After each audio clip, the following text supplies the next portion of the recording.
Bom dia, boa tarde, boa noite, boa madrugada a todos vocês. Então, meu nome é Bruno, sou professor de História, ok? E eu estou iniciando esse projeto, que são um projeto de aulas a nível fundamental e médio.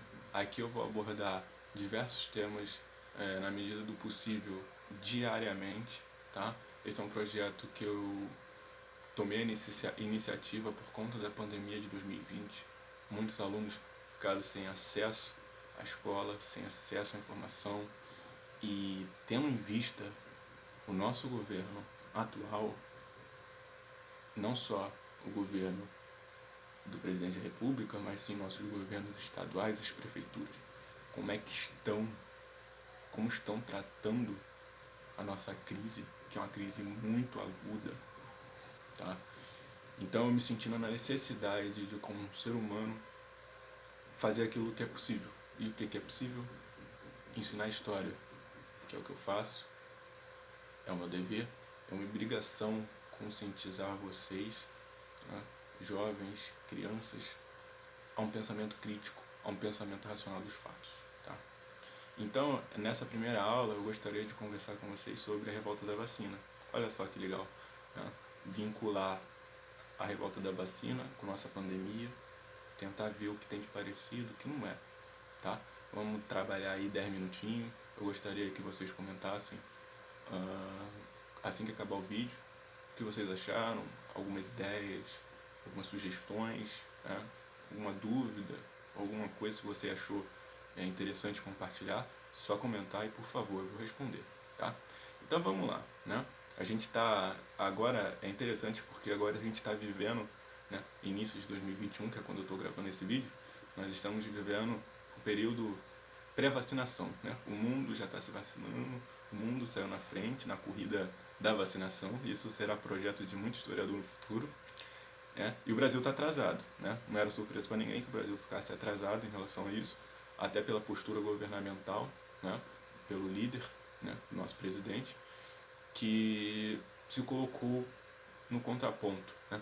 Ficou ali, vamos dizer assim, teimoso, né? Em relação à vacinação, tá? E a gente vai tentar traçar alguns paralelos, tá? Lembrando que se eu ficar associando 2021 com 1904 é anacronismo, tá? Isso é um dos maiores erros dos historiadores. Mas vamos traçar umas linhas gerais e a gente vê pra gente ver algumas similitudes, tá? Então vamos lá. A revolta da vacina, tá? Ela envolve um contexto muito abrangente, tá? O nome vacina deveria até ser, vamos dizer assim, entre aspas, excluído, né? Porque a revolta foi sobre tudo, contra a vacina, claro, mas havia insatisfação da população com quase tudo, tá? Então vamos fazer uma breve volta no tempo, tá? Vamos lá para 1904, final do século XIX, tá? Meados do século XIX, isso é 1850 para frente, para diante. Vamos lá. Esse período, tá, é um período marcado por transformações sociais, aí a gente vai botar socioeconômicas. Tá? Por quê? É um período, né, que o império tá começando a sofrer certas, vamos dizer assim, certas alfinetadas. Por quê? Tá? O mundo inteiro, tá? O mundo inteiro não vou generalizar, mas o mundo já está vivendo um outro ponto de partida da percepção histórica. A Inglaterra está se industrializando, os Estados Unidos também. Então, a meada do século XIX para o XX vai ser conturbado politicamente no Brasil. O Brasil ainda é um país agrário exportador, o Brasil ainda tem uma monarquia, o Brasil ainda tem mão de obra escrava, que esse é o ponto crucial, né? No mundo que está se industrializando, tá? Quando eu digo mundo, tá, gente, desculpa, é uma generalização idiota, não é mundo. A Europa, fica mais claro, tá? A gente vai ter um ponto de industrialização em outros lugares, óbvio, mas a Europa, né, Inglaterra, França, vai começar um processo de industrialização mais crescente nesse período, né? E o Brasil vai ficar atrás. Então a gente está sofrendo pressões socioeconômicas e políticas, tá? A gente ainda tem escravidão e a gente ainda tem a monarquia, tá? Que é muito questionada nesse período. Então, a sociedade, a partir daí adiante, a gente está fazendo uma volta no tempo, né? Adiante, né? O governo imperial, já desde o governo imperial, segundo Sidney Chalub, tem até o livro dele ali, que eu pego, o governo imperial já começa a trabalhar com a ideia de modernizar a cidade, tá? Em alguns pontos, muito timidamente, né? Mas é no século XX, né, com a República, tá? A gente tem em 1888 o fim da escravidão, a instauração da República um ano depois, tá? Vamos só se situar no tempo. E então o início do século XX, isso é 1901 adiante, já é um período republicano, que não tem mão de obra escrava, mas e como que estão esses ex-escravos? Conseguiram emprego? Estão tendo trabalho? O governo fez alguma reparação histórica? Não. Acabou a escravidão, cada um vai para o seu canto. Muito obrigado, beijo e tchau. Foi isso que aconteceu quando acabou a escravidão. Então, as ruas do Rio de Janeiro estão tomadas de ex-escravos, né? Trabalhando na rua, vendendo produtos, vendendo fruta, feira, vendendo serviços manuais, tá? Era muito comum serviços como ordenha de vaca na rua, né? E isso tudo era um costume popular da época que vai ser excluído, vai ser combatido, né? No governo republicano. Então, o governo republicano tem como objetivo agora afirmar sua identidade. E como é que afirma uma identidade, né? Segundo a história, o que a história nos mostrou aqui no Rio, né? Tentando, tá? Isso tudo calcado nos livros de José Murilo de Carvalho, no livro de Sidney Chalub e Nicolau Shevchenko, tá? Os principais aí, tá? Então tudo isso que eu estou falando, eu retirei desses livros, ok? Tem outros, claro, mas o que eu estou falando especificamente é esse. Então, começou, né? O governo republicano começou a mostrar seus símbolos como tanto em hino, em heróis nacionais, na memória, a bandeira, e aí por diante, tá? E o século XX, como eu disse, é um século marcado por uma crescente industrialização na Europa. E o Brasil está dialogando com isso. A política brasileira está conversando, ó, nós temos aqui uma exportação, uma agroexportação, um agronegócio muito forte, a gente precisa de uma industrialização e esse papo vai começar a circular, ok? Então, o que vai acontecer com o centro do Rio? O período republicano, né, vai começar a modernizar o Rio, sanitarizar o Rio, tornar o Rio uma capital salubre, tornar o Rio uma capital limpa para receber imigrantes. O dado curioso é que quando tem o fim da escravidão em 1888, a gente tem uma chegada de inúmeros imigrantes, um grande número de imigrantes brancos da Europa, para ocupar os postos de trabalho no Brasil, né? E os postos de trabalho que vão surgir em indústrias, em fábricas, vão ser ocupados, boa parte, por imigrantes, né? E tudo isso faz parte, aí tem o Luiz Antônio Simas que cita isso também, tudo isso faz parte de um projeto de embranquecimento da sociedade.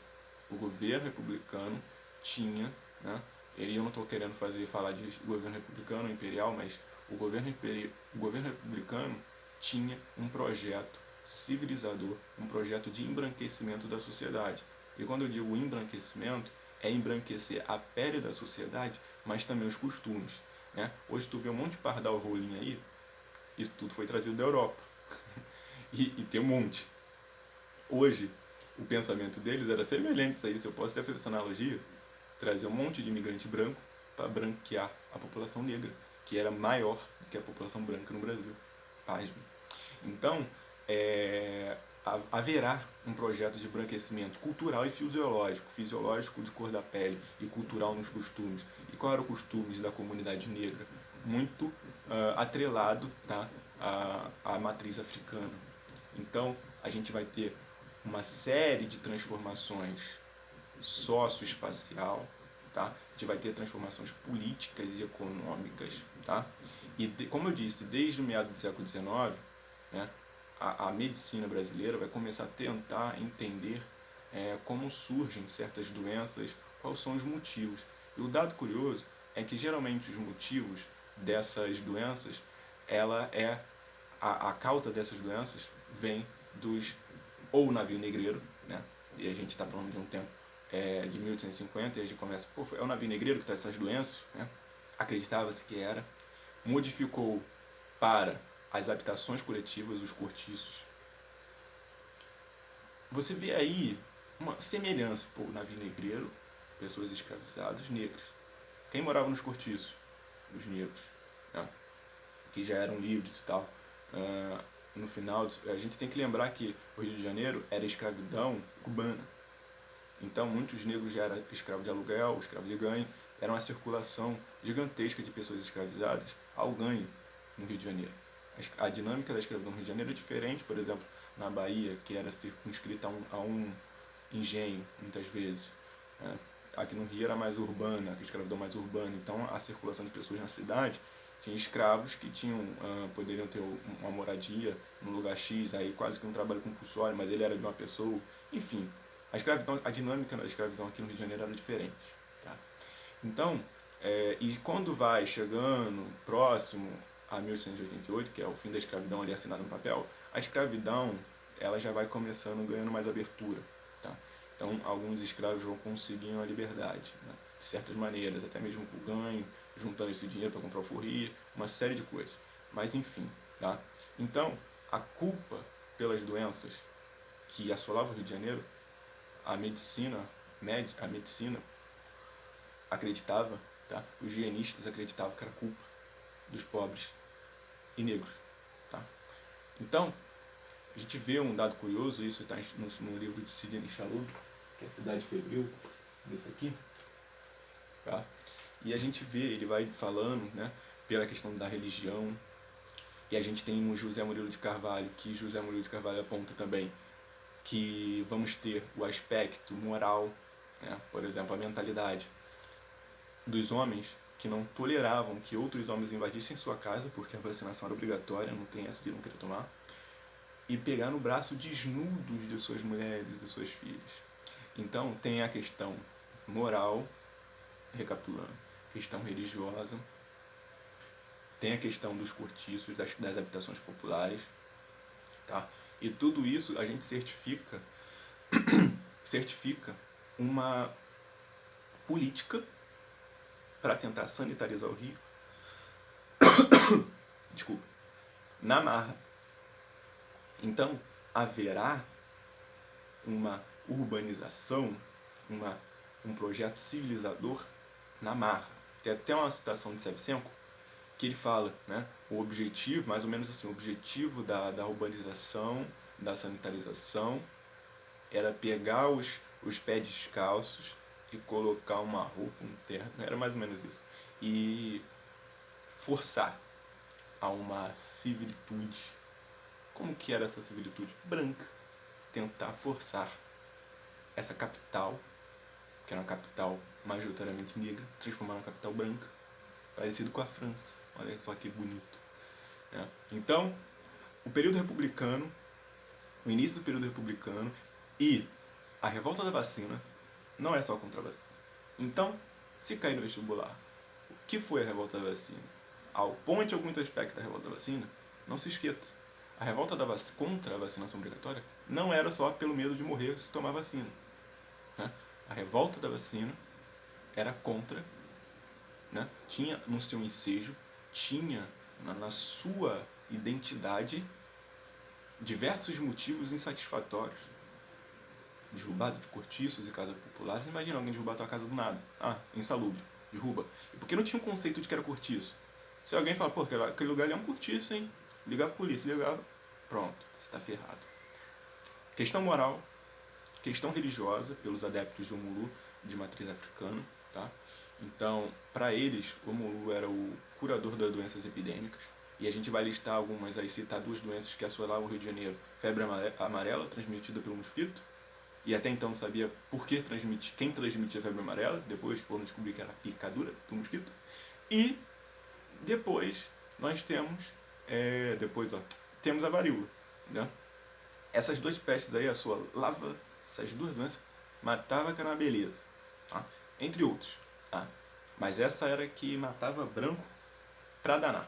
Então havia uma preocupação em sanitarizar o Rio, transformar o Rio na marra, no chicote, na raiva, a fim de tornar a capital das luzes, capital dos sonhos, ok? Qualquer dúvida, só falar. Tem muito mais coisa para falar sobre revolta vacina. Uma revolta, como disse, não é só contra a revolta, não é só contra a vacina, é sobre milhares de coisas a mais que a vacina. Então, se hoje a gente tem um debate sobre a vacinação contra a Covid, né, tem gente que fala que não vai tomar, e tem gente que fala que vai tomar, tem que pôr questão política, ideológica, é a mesma pegada no início do século XX. Beleza? Um abraço, tchau, tchau.